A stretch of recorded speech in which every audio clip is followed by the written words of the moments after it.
All right, Kiwi, you ready? So this is one of the only reasons or ways that I'll utilize a flexi lead, one of those ones that retracts on itself, is just to get quick recall practice. I'm at an area where there's not a lot going on other than the dog's on the other side of that fence. So he has a high likelihood that he's going to get disengaged from me, but he can't actively engage in play because there's a fence in the way. And I can take that opportunity to start working on recalls. I'm going to be layering in the e-collar, but I have a leash attached this whole time so I can give him all the help that he needs coming back. I'm not just going to raise my level until he understands what is being asked with the leash. Over time, the more I start asking him to come back, I'm going to start noticing less and less need for the leash, which I might even pop this off altogether. You'll just see how much less I'm using it and relying it more on the e-collar to make it happen. Okay, Kiwi, break.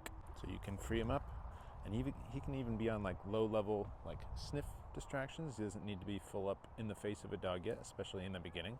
But I'm going to start with his name. I'm going to say come, nice and loud. As soon as I say come, I'm going to start tapping on my e-collar. Even if it looks like he's immediately coming back, I'm getting in the reps here of what to do in the future if I do have to turn it up. So I'm getting in the practice of, even if I say it even if it looks like he's already coming back, I'm still going to tap. So here, break. Yeah. So here, while he's distracted, I'm going to start with his name. I'm going to say come. As soon as I do, I'm going to start tapping on the e-collar. I'm also going to start applying a little bit of leash pressure. As soon as I see his face coming back to me, all of that pressure is going to turn off, and I'll mark and reward YES. It might happen fast, it might happen slow. Let's find out. Kiwi, come. Tap, tap. Yes. Good boy. So I interrupted a P on the fence over there. He got a little distracted. But still, as soon as he started motoring my way, he heard YES, and that's supposed to just kind of put on the gas so that he understands I'm doing the right thing. I'm coming back to you. That was the right answer. My e-collar turns off, my leash turns off, and he comes all the way in to get that food reward. Okay? Break. Now, the reason why I come out here to an area like this, like a dog park, is because I want more distractions already. Like I just did 1 or 2 reps here, and he's already just kind of following me around and doesn't want to disengage, which is a good problem to be having, but specifically to get reps of doing recall over and over again in a moment when he's distracted by a dog, it might take some time. Of allowing him to get disengaged, I might just walk up and down here for a moment and give him that practice, okay? Break. You also might not be used to responding to like even just the minimal pressure that's getting caught up with the flexi lead. So here, Kiwi, come, tap, yes. Good boy. And I have that food reward ready for him as soon as he's coming back, or as soon as he reaches my hand. Now I can also go the extra mile if you want to kind of put more of a period on it, that as I do that YES, instead of just handing him the food right away, I'm just going to withhold it until he parks it, or he sits all the way down. So instead of just coming to me now, he has to come all the way to me and sit down before he gets that food reward. And it's a good way to make sure that they aren't just going to breeze right past you. It's a common thing that can start happening. You'll do a recall, they'll just run right past you without actually checking in to see what do you need next. So if you start to see that occurring a lot, just withhold your reward and wait for them to sit. Yeah. Kiwi, come. Yes. Beautiful. So I still tapped once as soon as I said come that time, but you saw the reaction time was much quicker. He's turning around and facing me right away. So I only had to tap once, and he heard that yes marker. He comes running. Break. Good boy. Break. Kiwi, come. Yes. Beautiful. So that again was just one tap, and I'm getting him used to responding right away. And I'm staying at the same level. And double check, I think I'm at a 6. I'm at a 7.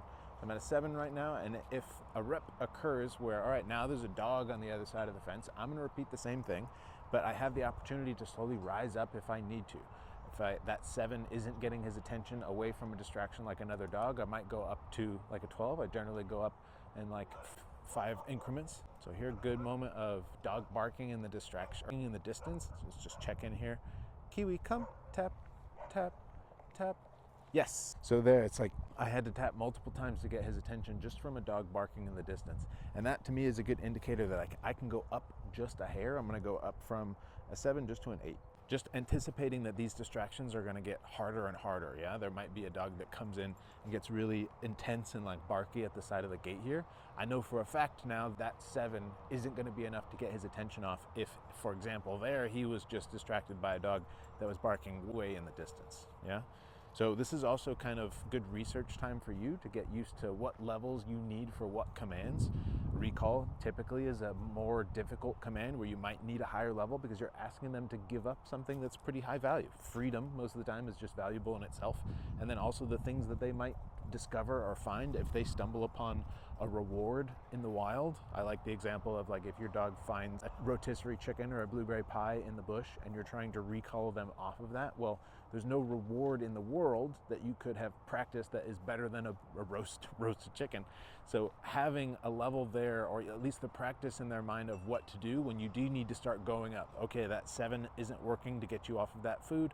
I'm gonna go up to a 15.